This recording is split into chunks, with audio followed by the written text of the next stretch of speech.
Kakabukas lang yan pero dinumog talaga oh.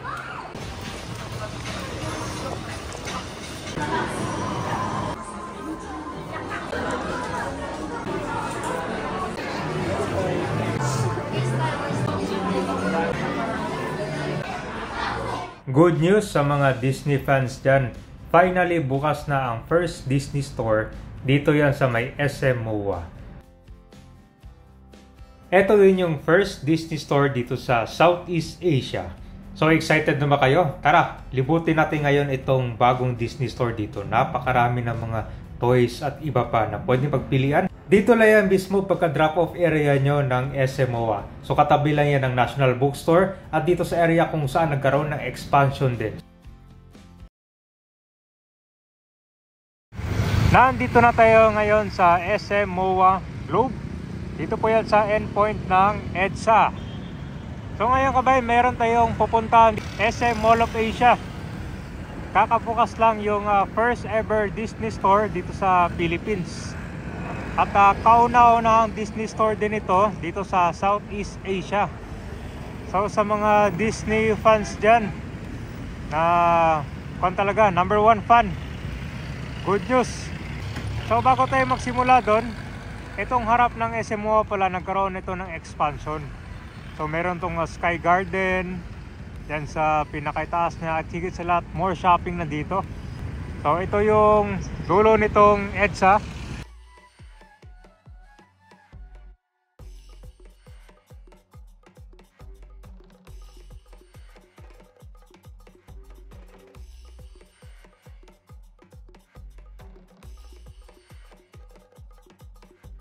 Nandito na tayo ngayon sa harap ng SM MOA. Malapit lang dito yung bagong Disney store.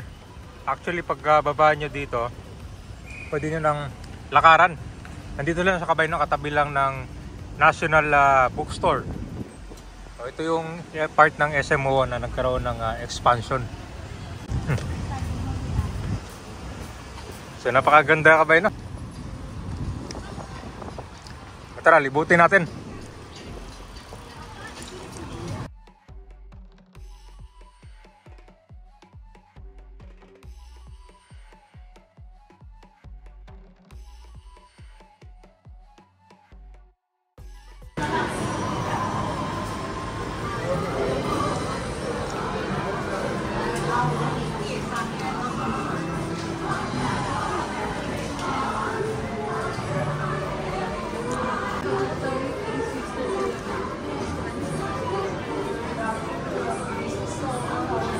Grabe, halos lahat ng mga Disney characters kabe nandito.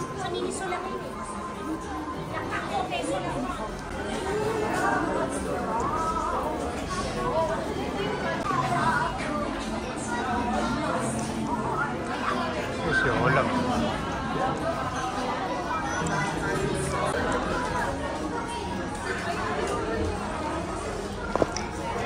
Ito yung mga price niya kabe na 2,000. Okay, ito si Buzz Lightyear oh.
tingnan natin yung price to kabay na. Sample ito, 1.4.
Ito yung hanap ko kabay, no? Ito Marvel, no?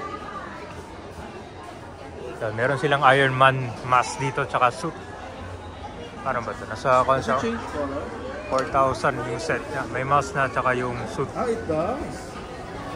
It does change color. Si Groot. Ito, the Groot. Kano ba kabay? Ito, kano pala ito? 1 Plus.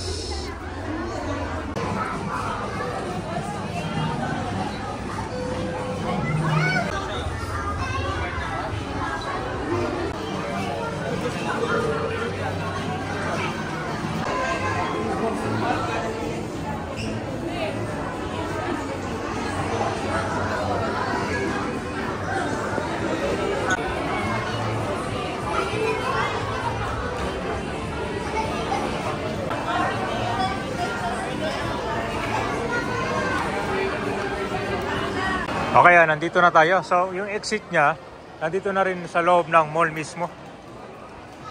Ayan. Dalawa yung entrance niya. Grabe ka ba, no? Kakabukas lang yan, pero dinumog talaga, oh.